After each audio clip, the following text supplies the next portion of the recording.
a lot of you who've been out on the roads are asking why the city or county doesn't use more salt to melt the snow out on the streets.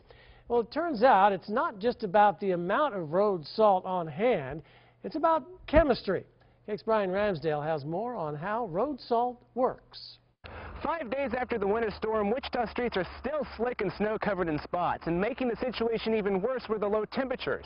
The salt brine mixture used to melt the snow and ice becomes ineffective when it gets too cold, and many wondered why.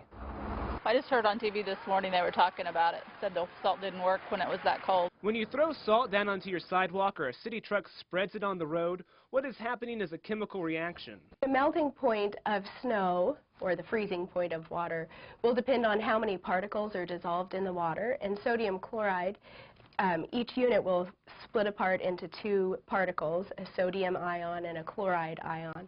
Meaning, salt mixes with water, which causes a temperature that the water freezes at to go below 32 degrees. The salt finds water that isn't frozen and lowers the freezing point, causing it to stay liquid.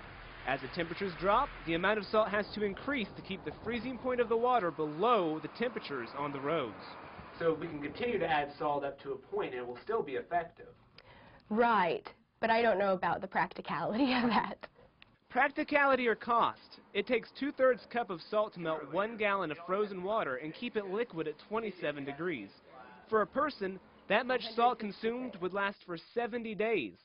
It takes almost 7 times that much salt to keep water liquid at the temperatures we saw this week.